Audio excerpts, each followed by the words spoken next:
Ayan po, nagkaroon ng hangover na ligo sa ilog. Kasama ko si Ate Be. O, di ba? Nakakita kami ng bridge. Tawiran namin dalawa. Ate Be!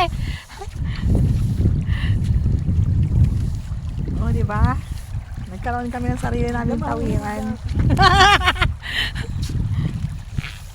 Ayun si Ate Bebe, nakashot yan ng isang glass.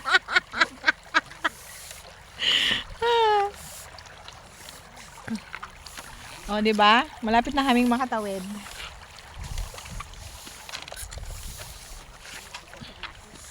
Ano?